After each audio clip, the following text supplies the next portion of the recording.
कौन सा रोग हुआ? उपदंश हो गया, जनिक परिसर्प या जननांग हार्पिज। अगला है, हम पढ़ रहे हैं क्या, STD यानी कि यौन संचारित रोग या यौन जनित रोगों में अगला क्या है, जननिक परिसर्प।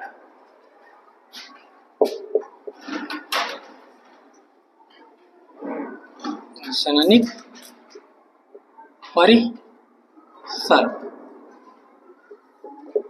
जननिक परिसर्प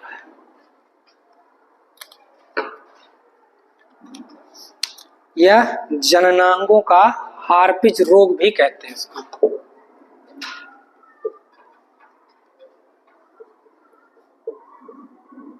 हार्पिज रोग, जननांगों का हार्पिज रोग। कारक क्या है इसका, पहले कारक देख लीजिए। कारक है इसका हार्पिज सिंप्लेक्स, हार्पिज सिंप्लेक्स,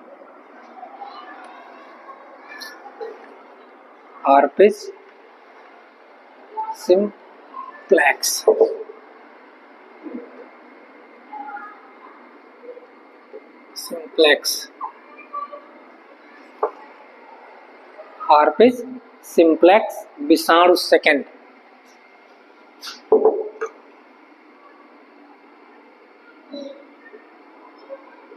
विषाणु सेकंड। क्लियर। लक्षण है जननांगों में सूजन,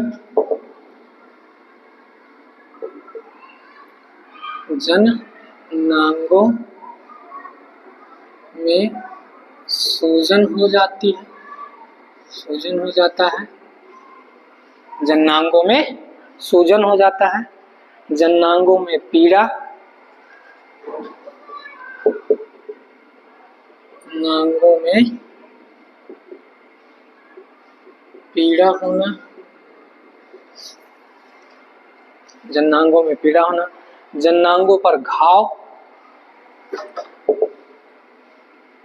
जननांगों पर घाव, और क्या है, यौन तथा मूत्र मार्ग से पानी निकलता है, यौन तथा मूत्र मार्ग से पानी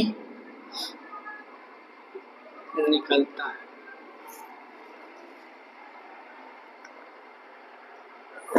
हार्पिज सिंप्लेक्स वायरस फर्स्ट के संक्रमण से, एक पॉइंट यहां लिख लीजिए, हार्पिज सिंप्लेक्स वायरस फर्स्ट के संक्रमण से, हार्पिज सिंप्लेक्स है, कॉम्प्लेक्स लिख दिया, हार्पिज सिंप्लेक्स वायरस फर्स्ट के संक्रमण से चेहरे तथा मुंह पर घाव बन जाते हैं, चेहरे तथा मुंह पर घाव बन जाते हैं।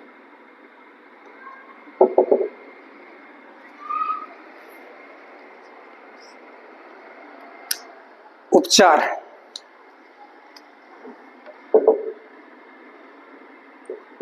उपचार में आइए, इसका कोई निश्चित उपचार नहीं होता, इसका कोई निश्चित उपचार नहीं होता, इसका कोई निश्चित उपचार नहीं होता।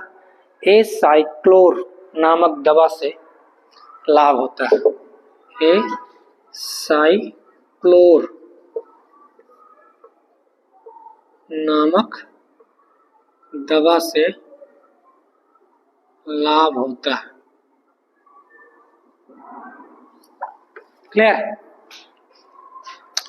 तो यह भी क्या है, विषाणु जनित रोगों में से है। जननिक परिसर्प कह रहे हैं, कह रहा है कि जननिक परिसर्प क्या है, या उसी को कहते हैं जननांगों का हार्पिज रोग। तो यह क्या है, विषाणु जनित रोग है। मतलब यह एक ऐसा एसटीडी है, सेक्सुअल ट्रांसमिटेड डिजीज है, जो वायरस के द्वारा होता है। ठीक है ना? तो वायरस के द्वारा क्या हो रहा है, या जो आपका सेक्सुअल ट्रांसमिटेड डिजीज जननिक परिसर्प या जननांगों का हार्पिज रोग है, वह किसके द्वारा होता है, वायरस के द्वारा होता है। वह कौन सा वायरस है, हार्पिज सिंप्लेक्स वायरस सेकेंड, यानी हिंदी में कह रहे हैं उसको हार्पिज सिंप्लेक्स विषाणु सेकेंड कहेंगे। क्लियर? तो कारक जाने रखिएगा कि जननिक परिसर्प या जननांगों का हार्पिज रोग किसके कारण हो रहा है, कारक कौन है, हार्पिज सिंप्लेक्स विषाणु सेकेंड। क्लियर? लक्षण क्या है, जननांगों में सूजन हो जाता है, ठीक, जननांगों में पीड़ा होती है और जननांगों पर घाव हो जाना, यानी कि जो क्या है रिप्रोडक्टिव ऑर्गन है उसमें सॉइलिंग हो जाता है, और इसके अलावा रिप्रोडक्टिव ऑर्गन में घाव हो जाता है और क्या होती है, उसमें पीड़ा होती है। अगला लक्षण है यौन तथा जो यूरेथ्रा होता है, यानी कि मूत्र मार्ग होता है, वहां से पानी निकलता है। यह किसका लक्षण है, जननिक परिसर्प का लक्षण है, जो कि एक विषाणु जनित एसटीडी सेक्सुअल ट्रांसमिटेड डिजीज है। क्लियर? लक्षण क्या है, जनन मार्गों में सूजन हो जाना, जनन मार्गों में पीड़ा का होना, जनन मार्गों में घाव का हो जाना, और योनि तथा मूत्र मार्ग से वाटर का निकलना। यह किसका लक्षण है, जननिक परिसर्प का लक्षण है, या इसी को हम क्या कहते हैं, जननांगों का हार्पिज रोग कहते हैं, जो किसके कारण होता है, जो हार्पिज सिंप्लेक्स विषाणु सेकंड के कारण होता है। यहाँ एक पॉइंट आपको ध्यान में रखना है, क्या कि हार्पिज सिंप्लेक्स वायरस फर्स्ट के संक्रमण से चेहरे तथा मुंह पर घाव बन जाता है। क्लियर? वायरस जो आपका सिंप्लेक्स वायरस सेकंड है, उसके द्वारा तो क्या हो रहा है, उसके द्वारा तो जननिक परिसर्प हो रहा है, और जो सिंप्लेक्स वायरस फर्स्ट है उसके संक्रमण से क्या हो रहा है, चेहरे पर और मुंह पर घाव बन जाते हैं। तो इस रोग का कोई निश्चित इलाज नहीं है। अगर यह रोग हो गया, हार्पिज हो गया, तो उसका कोई इलाज नहीं है, इसको जाने रखिएगा आप। ठीक है? इसमें क्या होता है, एसाइक्लोर नामक एक मेडिसिन उपयोग में लाई जाती है, जिससे थोड़ा बहुत राहत मिलता है। तो यानी कि यह एक ऐसा रोग है जिसका कोई निश्चित इलाज नहीं है। किसका भैया, जननिक परिसर्प का। किसके कारण हुआ, हार्पिज सिंप्लेक्स विषाणु सेकंड के कारण हुआ। पहचानेंगे कैसे, कि कैसे पता लगेगा, तो जननांगों में पीड़ा हो जाना, जननांगों में घाव का उत्पन्न होना, और जननांगों में क्या होना, सूजन आना, यौन तथा मूत्र मार्ग से वाटर का निकलना। यह किसका लक्षण है, जननिक परिसर्प का। जननिक परिसर्प क्या है, एक विषाणु जनित एसटीडी सेक्सुअल ट्रांसमिटेड डिजीज है। क्लियर? आगे चलते हैं। अगला है यकृत शोथ।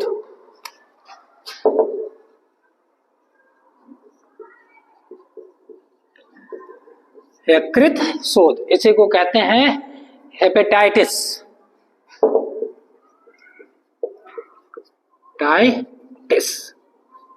हेपेटाइटिस, यकृत शोथ या हेपेटाइटिस।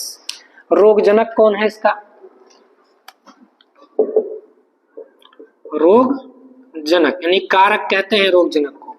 तो हेपेटाइटिस का रोग जनक होता है हेपेटाइटिस वी वायरस।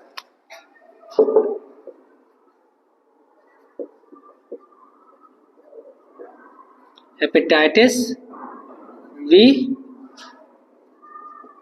वायरस यानी कहते हैं HVV शॉर्ट फॉर्म में, हेपेटाइटिस बी वायरस। लक्षण, प्रारंभिक लक्षण में आइए। प्रारंभिक लक्षण आपको हेपेटाइटिस की क्या मिलेंगे? रोगी को फ्लू, मिचली आना, भूख की कमी।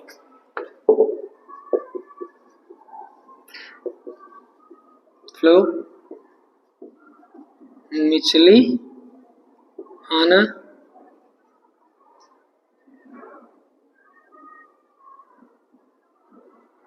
भूख की कमी आदि। अधिक संक्रमण होने पर यकृत की कोशिकाएं, दूसरा पॉइंट लिख लीजिए, अधिक संक्रमण होने पर यकृत की कोशिकाएं, अधिक संक्रमण होने पर यकृत की कोशिकाएं अधिक क्षति, यकृत की कोशिकाएं अधिक क्षति होने पर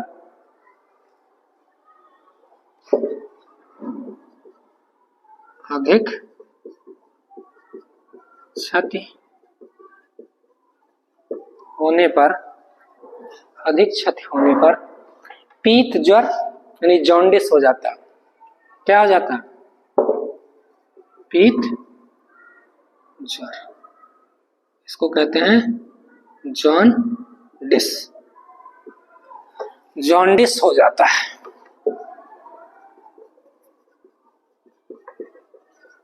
जॉन्डिस हो जाता है जब अधिक संक्रमण होगा तो जॉन्डिस हो जाता है। और रोग के प्रचंड होने पर, रोग के प्रचंड होने पर लक्षण क्या होगा? प्रचंड होने पर चक्कर आना या मृत्यु हो जाना,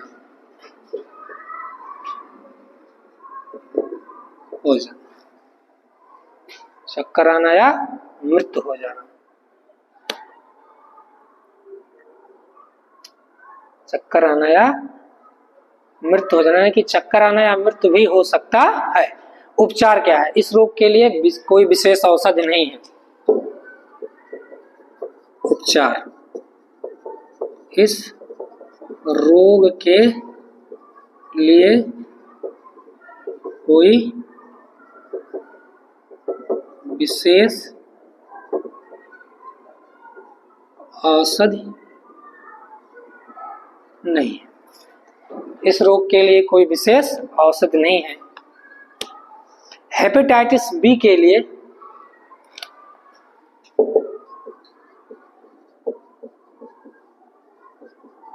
हेपेटाइटिस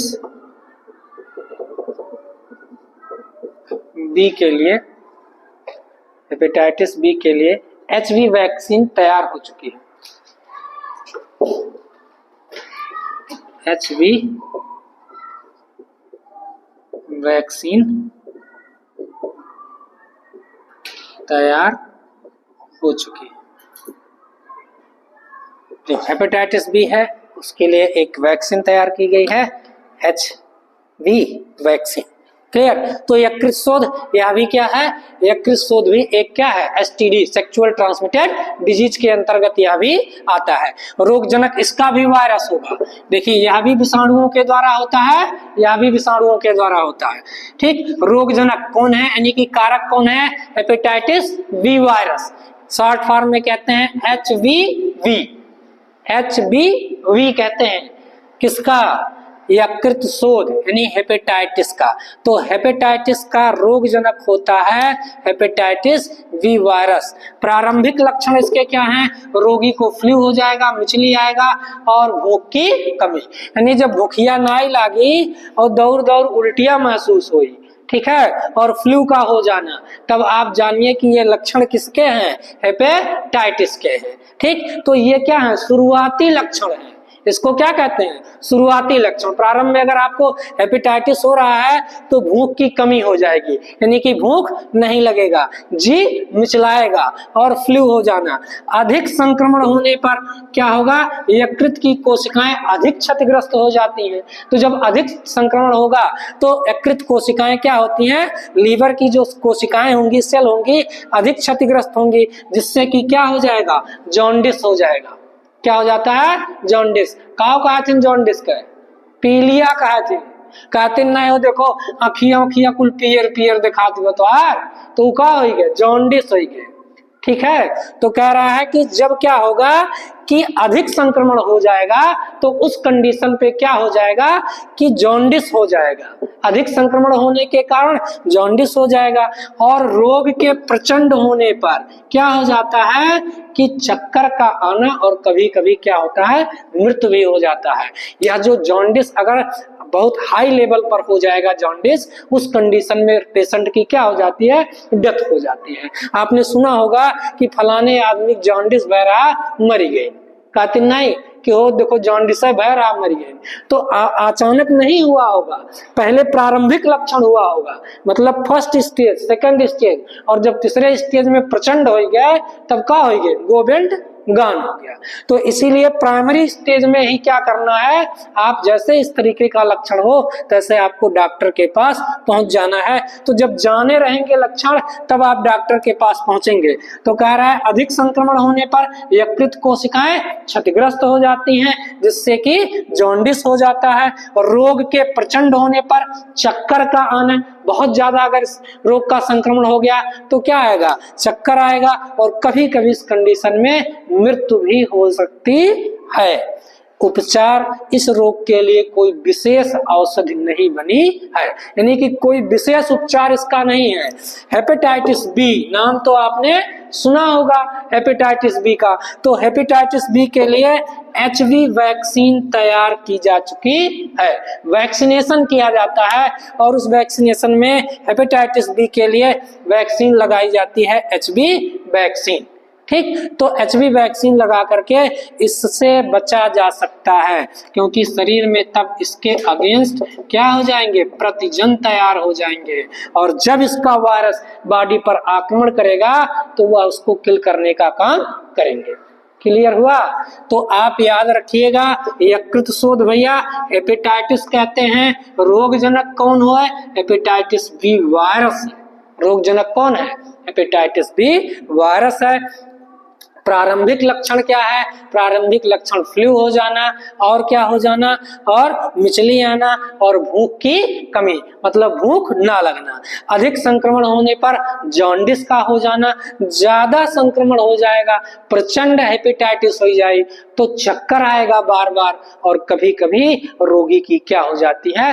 डेथ हो जाती है। इसका कोई विशेष उपचार नहीं। Clear to all? आगे चलते हैं। लास्ट हमारे पास है नंबर 7, एड्स।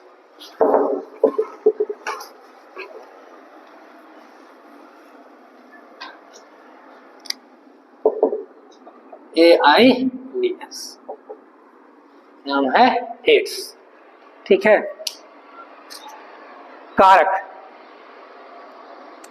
एड्स का कारक कौन है? कारक मतलब रोग जनक।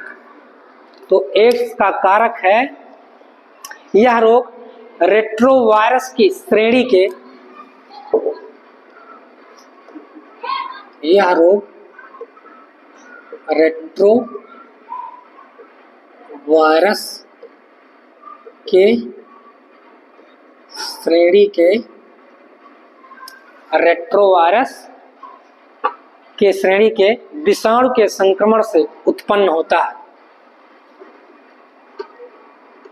विषाणु के संक्रमण से उत्पन्न होता है, विषाणु के संक्रमण से उत्पन्न होता है। इसका नाम मानव प्रतिरक्षा, इसका नाम मानव प्रतिरक्षा इसका नाम मानव प्रतिरक्षा अपूर्णता विषाणु, अपूर्णता विषाणु, इसका क्या नाम है? मानव प्रतिरक्षा अपूर्णता विषाणु, यानी कि human immunodeficiency virus. Human immunodeficiency virus, clear? Human immunodeficiency virus, short form में इसको क्या कहते हैं? HIV। HIV। तो एड्स का कारक कौन है? HIV है। कौन है? HIV। लक्षण, एक पॉइंट और लिख लीजिए यहां पर, तब लक्षण लिखिए, स्टार बना के एक पॉइंट लिख लीजिए। यह मानव के प्रतिरक्षा प्रणाली T4, प्रतिरक्षा प्रणाली T4 तथा T11 लिम्फोसाइट,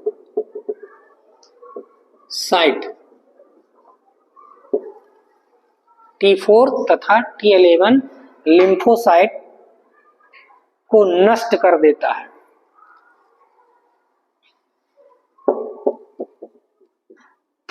को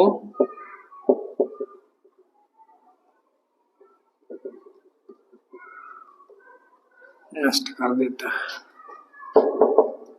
लक्षण, लक्षण क्या है इसके? ज्वर, सिर दर्द, कमजोरी, थकावट, ज्वर, सिर दर्द,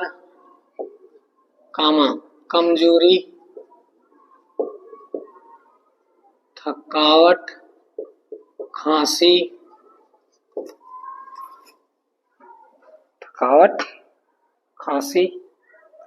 त्वचा पर सफेद रंग के चकत्ते,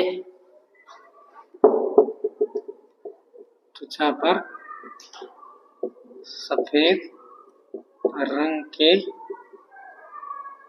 चकत्ते आदि इसके क्या है? लक्षण। उपचार,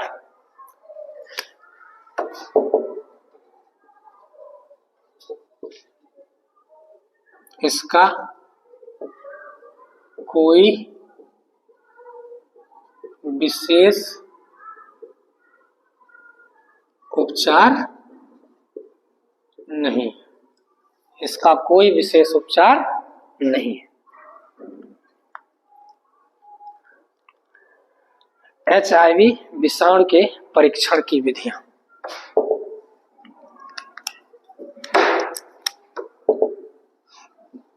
HIV विषाणु के परीक्षण की विधियां।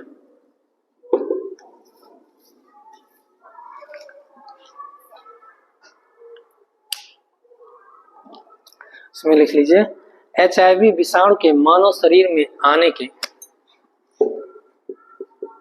HIV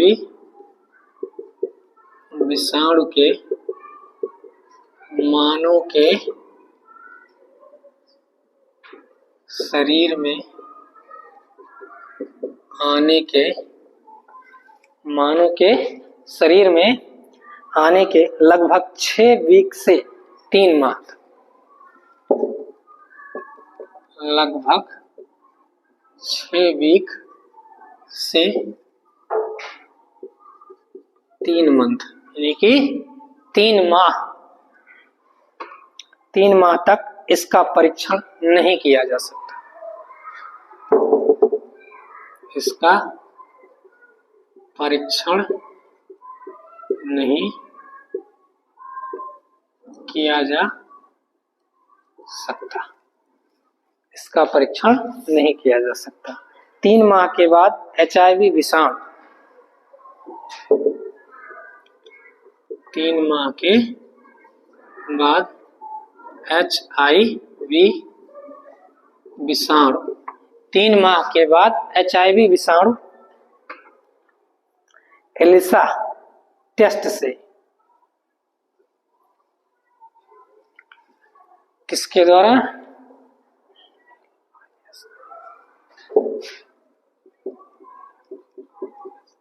एलिसा टेस्ट, या एक होता है एलिसा टेस्ट, एलिसा टेस्ट या western world, western world test.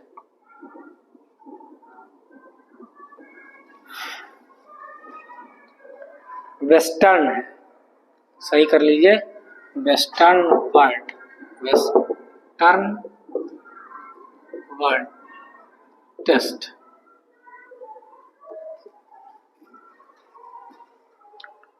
Western world test से इसका परीक्षण किया जा सकता है, से इसका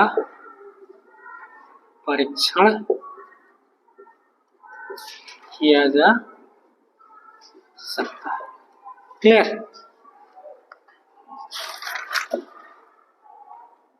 देख लीजिए, कह रहा है कि बात कर रहे हैं किसकी? एड्स की। तो एड्स भी क्या है? यह भी एक यौन संचारित रोगों में से आता है, ठीक है ना, जो कैसे फैलता है? जो लैंगिक संबंधों के कारण फैलता है। तो एड्स का कोई इलाज नहीं है, एड्स का कोई इलाज नहीं है, बचाव ही इसका इलाज है। इसके इलाज के लिए लैंगिक संबंधों में क्या करना चाहिए? निरोध का इस्तेमाल, यानी कि खास करके क्या करते हैं? निरोध का मतलब समझ रहे हैं? एज लाइक अ कंडोम का इस्तेमाल ज्यादा करते हैं। तो एड्स जो है, कह रहा है कि यह एक क्या है? लैंगिक, यह एक क्या है? यह भी एक यौन संचारित रोग है, जो किसके कारण होता है? यह रोग रेट्रोवायरस के श्रेणी के विषाणु के संक्रमण से उत्पन्न होता है। तो HIV क्या है? HIV एड्स का कारक है, और HIV भैया का है एक प्रकार का रेट्रोवायरस है। क्या है? रेट्रोवायरस। जाने रखिएगा कि एड्स का कारक कौन है? एक रेट्रोवायरस है, जिसका नाम है HIV, human immunodeficiency virus. AIDS केकरे द्वारा हुई? ह्यूमन इम्यूनोडिफिशियंसी वायरस के द्वारा, जो क्या है? एक प्रकार का रेट्रोवायरस है। क्या है? एक प्रकार का रेट्रोवायरस है। इसका नाम है मानव प्रतिरक्षा आपूर्ता विषाणु, हिंदी में कहते हैं मानव प्रतिरक्षा आपूर्ता विषाणु, इंग्लिश में कहते हैं ह्यूमन इम्यूनोडिफिशियंसी वायरस। ठीक, तो एड्स का कारक कौन हुआ? HIV। HIV। एड्स की खोज कहाँ हुई? अमेरिका में भैरा बिटवा, अमेरिका के लॉस एंगल में इसकी खोज हुई थी।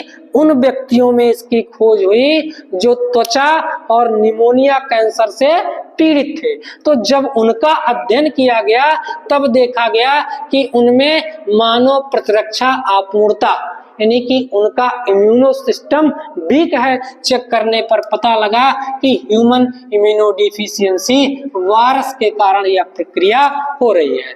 तो HIV यानी कि एड्स की खोज कहाँ की गई थी? अमेरिका में की गई थी। इसको भी आप जाने रखिएगा। और एड्स का रोग जनक कौन होता है? HIV होता है। HIV क्या है? एक रेट्रो वायरस है। ठीक, अब कह रहा है लक्षण। तो प्रारंभिक लक्षण आपको बता दे रहे हैं। हम जब 6 चैप्टर पढ़ाएंगे तो ये सारी बीमारियां आपको जितनी भी हैं उसकी डिटेलिंग वहां पर करेंगे। अभी तो थोड़ा बहुत आप जान लीजिए एड्स के बारे में। ठीक है। तो लक्षण क्या है? प्रारंभिक लक्षण है ज्वर होना, सिर दर्द होना, कमजोरी, थकावट, खांसी आना और त्वचा पर सफेद रंग के धब्बे पड़ना। ये सब किसके प्रारंभिक लक्षण हैं? किसके? एड्स के।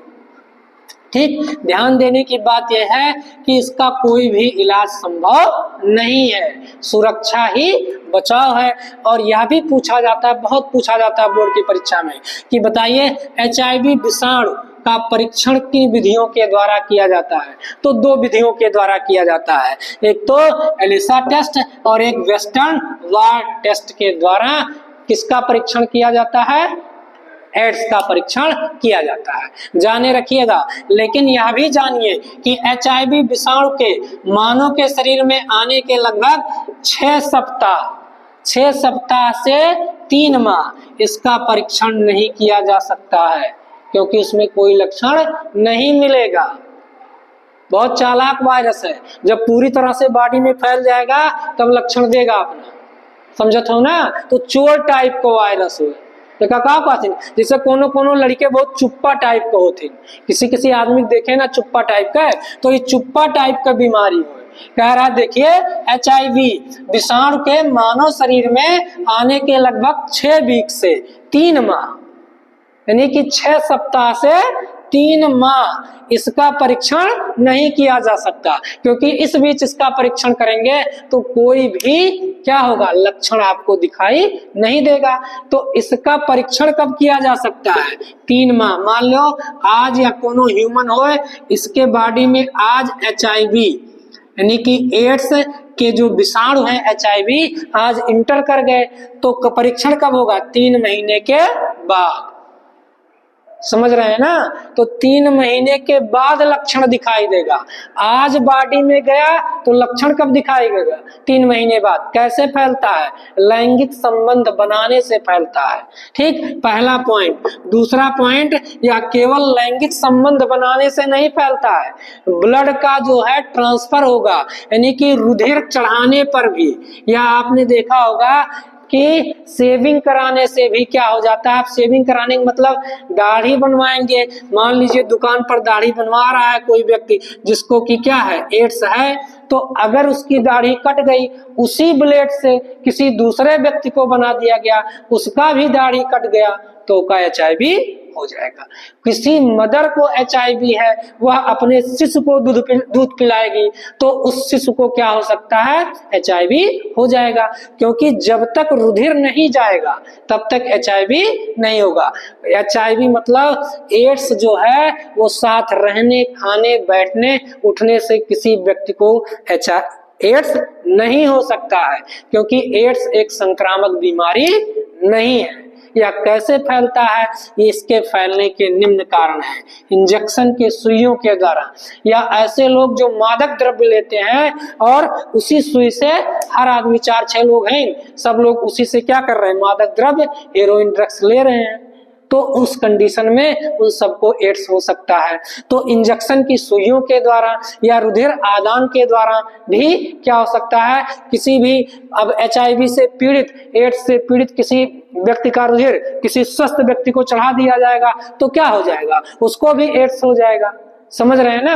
अगर कोई मदर क्या है HIV से पीड़ित है और अपने शिशु को दूध पिलाती है तो उसका शिशु भी HIV से पीड़ित हो जाएगा। किसी दाम्पत्य में माता पिता में अगर माता को HIV है या पिता को HIV है तो लैंगिक संबंध बनाने से पुरुष से स्त्री में और स्त्री से पुरुषों में यह क्या हो जाता है, फैल जाता है। तो इसका शुरुआती लक्षण हमने आपको बता दिया कि ज्वर, सिर दर्द, कमजोरी, थकावट, खांसी, त्वचा पर सफेद रंग के चकत्ते। लेकिन और बहुत सारे लक्षण है इसके। भार कम हो जाना HIV का लक्षण है। रात में सोते समय बहुत अधिक पसीना आना HIV का लक्षण है। समझ रहे हैं ना। बहुत सारे लक्षण हैं, आगे इसकी चर्चा हम लोग करेंगे जब उस चैप्टर की बात करेंगे। अभी केवल आप इतना जानिए कि यह एक यौन जनित रोग है जिसका कारक कौन है? कारक है एक रेट्रोवायरस जिसका नाम है HIV। उपचार भी जान लीजिए, इसका कोई भी उपचार संभव नहीं है। यह रोग आपको हो गया तो जिस व्यक्ति को यह रोग हुआ है उस व्यक्ति को मरना ही है। ठीक है, उसका कोई इलाज संभव नहीं है। तो इसीलिए सरकार जो है वह आपको बार बार जागरूक कर रही है कि एड्स से सतर्क रहिए और सुरक्षित रहिए। जब आप सतर्क रहेंगे, सुरक्षित रहेंगे, तभी आप इन बीमारियों से बचे रहेंगे। आगे चलते हैं। क्लियर? तो ये हो गया आपका यौन जनित रोग। अब अगला टॉपिक आपका है जो बहुत इंपॉर्टेंट है, वो हमने आपको बता दिए हैं। नेक्स्ट टॉपिक में आते हैं वंध्यता। वंध्यता क्या कहते हैं? वंध्यता कहते हैं, या इसी को बाझपन कहते हैं। क्या कहते हैं? बाझपन, या इसी को क्या कहते हैं इंग्लिश में? इनफर्टिलिटी। क्या कहते हैं?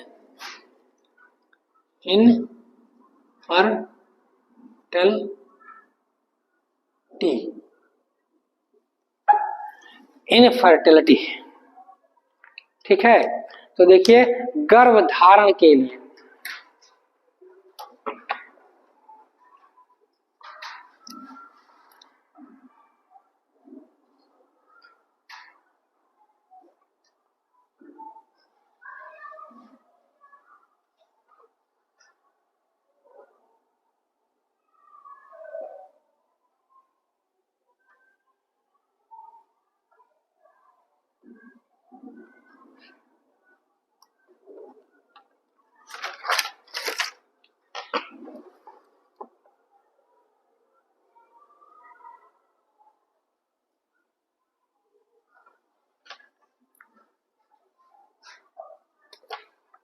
चलिए पहले थोड़ा सा इसको देख लीजिए कि इनफर्टिलिटी क्या है, इनफर्टिलिटी के रीजन क्या होते हैं। कह रहा है कि बाझपन, या उसी को कहते हैं बद्धता, ठीक है ना। तो इनफर्टिलिटी मतलब हो गया कि आपने देखा होगा कि बहुत सारे क्या होते हैं, गर्भ धारण करने के लिए, प्रेगनेंसी करने के लिए क्या होना चाहिए कि पुरुष व स्त्री दोनों के स्वस्थ युग्मक, यानी कि युग्मक कैसे हो? स्वस्थ हो। पहली चीज तो आप यह जानिए कि थोड़ा सा बैक हम लोग चलते हैं, लैंगिक जनन क्या है, यहीं से हम आपको यह इनफर्टिलिटी समझाने वाले हैं। लैंगिक जनन क्या है? यह एक टिपिकल प्रोसेस है लैंगिक जनन। हमने आपको बताया था कि लैंगिक जनन की प्रक्रिया में कितने इवेंट होते हैं? 3। कौन कौन से, जरा बताइए। पहले होता है निषेचन पूर्व घटना। लैंगिक जनन किसे कहते हैं? जनन की वह क्रिया जिसमें 2 विपरीत जनक भाग लेते हैं। हम चर्चा करने वाले हैं कि इनफर्टिलिटी क्या है, उसका रीजन क्या है, उसका कारण क्या है। खास करके अपने देश में, भारत में इनफर्टिलिटी लोग क्या करते हैं, महिलाओं को ही यह दोष देते हैं कि महिलाओं में ही इनफर्टिलिटी देखी जाती है। तो ऐसा नहीं है, पुरुषों में भी इनफर्टिलिटी देखी जाती है। इस केवल स्त्रियों में ही इनफर्टिलिटी नहीं पाई जाती है, बाझपन जिसको कहते हैं। तो केवल स्त्रियों में नहीं होती है, वह पुरुषों में भी देखी जाती है। लेकिन दोषी हमेशा कौन माना जाता है? इन इंडिया, भारत में स्त्री को ही दोषी मानते हैं। तो थोड़ा सा उसके ऊपर प्रकाश डालने से पहले हम आपको बता दें कि होता क्या है वास्तव में लैंगिक जनन। लैंगिक जनन में क्या होता है कि लैंगिक जनन एक ऐसी प्रक्रिया है जिसमें कि 2 जनक भाग लेते हैं। ठीक, कौन कौन? विपरीत जनक, एक नर होगा और दूसरा क्या होगा? मादा होगा। अब निषेचन कह रहा है लैंगिक जनन में क्या होती है? 3 प्रमुख घटनाएं होती हैं।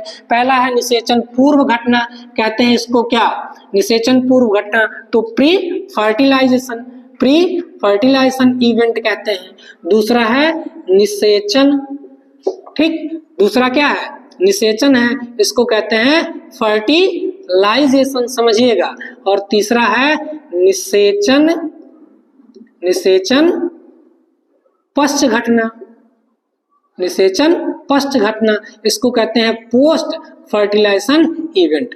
तो जरा आप आइए कहां पर? निषेचन पूर्व घटना में। निषेचन पूर्व घटना में क्या होते हैं? नर में और मादा में। ठीक, यहां पर क्या होंगे? नर में और मादा में। नर में क्या होगा, निषेचन के पहले शुक्राणु जनन होता है, ठीक। और इसमें क्या होता है, अंडाणु जनन होता है। लेकिन यह प्रक्रिया यानी कि निषेचन पूर्व घटना में सबसे पहली घटना क्या होती है, युग्मक जनन। इसको कहते हैं गैमिटोजेनेसिस। ध्यान दीजिएगा, यानी कि निषेचन पूर्व घटना में सबसे पहला क्या होगा, गैमिटोजेनेसिस की प्रक्रिया होगी। तो गैमिटोजेनेसिस की प्रक्रिया मेल में क्या होगी, मेल में होगी स्पर्मेटोजेनेसिस। ध्यान दीजिए, कह रहा है कि निषेचन पूर्व घटना में जो क्या होगा, सबसे पहली घटना होगी युग्मक जनन यानी कि गैमिटोजेनेसिस। तो गैमिटोजेनेसिस मेल में, गैमिटोजेनेसिस को क्या कहेंगे, स्पर्मेटोजेनेसिस। इसके द्वारा क्या बनेगा, स्पर्म बनेगा, ठीक। और गैमिटोजेनेसिस की प्रक्रिया जब फीमेल में देखेंगे तो फीमेल में क्या होगा, अंड जनन। इसके द्वारा क्या बनेगा, एग बनेगा। तो एग, ये क्या हो गया, एग हो गया। और ये क्या हो गया, स्पर्म। तो एग और स्पर्म के मिलने की प्रक्रिया क्या होती है, निषेचन कहलाती है। और निषेचन के लिए दूसरी घटना चाहिए, क्या, युग्मक स्थानांतरण यानी कि गैमेट ट्रांसफर की प्रक्रिया होगी। तो बहुत जटिल प्रक्रिया है, कौन, लैंगिक जनन। उसके बाद जब क्या होगा, अब यहाँ पर देखिए स्पर्म जो है ट्रांसफर करके कहाँ जाएगा, यहाँ पर एग आया है फैलोपियन ट्यूब में, यहाँ तो जाएगा ना, तब निषेचन की प्रक्रिया होगी। तब उसके बाद निषेचन पश्च घटना होगी यानी कि जाइगोट का फॉर्मेशन होगा। तब प्रेगनेंसी यानी कि तब क्या होगा, उस भ्रूण का अंतररोपण होगा गर्भाशय के अंदर, तब वह प्रेगनेंसी हो जाएगी। और तब जेस्टेशन पीरियड के बाद 9 माह के बाद शिशु बाहर आएगा। तो यह जाने रखिए कि जो इनफर्टिलिटी होती है, इनफर्टिलिटी में बहुत सारे रीजन होते हैं, बहुत सारे रीजन हैं। चाहे मेल को आप देखेंगे और चाहे फीमेल को देखेंगे। मेल में इनफर्टिलिटी के रीजन क्या है और फीमेल में इनफर्टिलिटी के रीजन क्या है। तो हमने आपको बताया होगा कि मेल में क्या होता है, वन क्वाइटेज, जो सीमेन निकलता है उसमें 20 करोड़ क्या होते हैं, शुक्राणु होते हैं। इन 20 करोड़ शुक्राणुओं में से 60% का शेप एंड साइज नॉर्मल होना चाहिए और 40% कैसे होने चाहिए भैया, एग्रेसिव मोटिलिटी में होने चाहिए, तब निषेचन कर पाएंगे। और इस 20 करोड़ में से कम सीमेन में 6 करोड़ स्पर्मों का होना आवश्यक है, नहीं तो पुरुषों में इनफर्टिलिटी आ जाएगी। समझ रहे हैं, पहली चीज याद रखिएगा कि पुरुषों में इनफर्टिलिटी भी हो सकती है। कैसे इनफर्टिलिटी हो जाएगी कि वन क्वाइटेज जो सीमेन निकलेगा, जो वन क्वाइटेज सीमेन निकलेगा उसमें कितने स्पर्म पाए जाते हैं, 20 करोड़ लगभग, और उसमें सीमेन में कम से कम 6 करोड़ सीमेन स्पर्मों का, शुक्राणुओं का रहना आवश्यक होता है। और उसमें से 60% का शेप एंड साइज नॉर्मल होना चाहिए, किसके लिए, निषेचन के लिए। और उसमें से 40% एग्रेसिव मोटिलिटी में होने चाहिए, तब क्या होगा, निषेचन होगा। अगर ऐसा नहीं है तो पुरुषों में इनफर्टिलिटी कहलाती है वह प्रक्रिया। तो ऐसे लोग फिर क्या होंगे, अब वो मेडिसिन की तरफ उनको जाना पड़ेगा। किसकी तरफ जाना पड़ेगा, मेडिसिन की तरफ। दूसरी चीज फीमेल में देखिए, ये क्या है, ये है गर्भाशय है, ये यानी कि फीमेल रिप्रोडक्टिव ऑर्गन है। यहाँ भी बहुत सारे कंडीशन बनते हैं इनफर्टिलिटी के। इनफर्टिलिटी का पहला रीजन ये है, ये जो फैलोपियन ट्यूब आप देख रहे हैं इसमें किसी कारण, इन्फेक्शन के कारण स्वाइलिंग हो जाए। तो जब स्वाइलिंग हो जाएगा तो एग क्या होगा, एग यहाँ कहां पर, एम्पुलरी अस्थमा जंक्शन पे नहीं पहुंच पाएगा। तो यह भी इनफर्टिलिटी का एक रीजन होगा, क्योंकि जब नहीं पहुंच पाएगा तो स्पर्म आएगा, आकर के करेगा क्या, निषेचन नहीं हो पाएगा। दूसरा चीज यह भी हो सकता है यूटर में भी संक्रमण की प्रक्रिया हो, फैलोपियन में संक्रमण की प्रक्रिया हो, या फैलोपियन में किसी भी प्रकार का गांठ या सिस्ट हो जाता है, या गर्भाशय में किसी प्रकार का सिस्ट या गांठ हो जाता है, जिससे कि इम्प्लांटेशन की प्रक्रिया नहीं हो पाती है, तब भी गर्भधारण की प्रक्रिया नहीं होगी। वह भी कंडीशन क्या दिखाती है, इनफर्टिलिटी दिखाती है। तो इनफर्टिलिटी के बहुत सारे रीजन होते हैं, ठीक, बहुत सारे इसके क्या हैं, रीजन हैं। यानी कि निषेचन की प्रक्रिया, जाइगोट बनने के लिए क्या होना चाहिए, होना चाहिए मादा युग्मक, यहाँ फोकस करेंगे, और नर युग्मक, नर युग्मक, इन दोनों का स्वस्थ होना बहुत जरूरी है। अगर नर युग्मक और मादा युग्मक दोनों स्वस्थ हैं तभी निषेचन की प्रक्रिया हो सकती है, नहीं तो निषेचन की प्रक्रिया नहीं होगी, तो वह इनफर्टिलिटी का कारण हो जाता है। ठीक, अब इस चैप्टर में ये चीजें हम लोग कल डिस्कस करेंगे। आज के लिए इतना ही, तब तक के लिए धन्यवाद।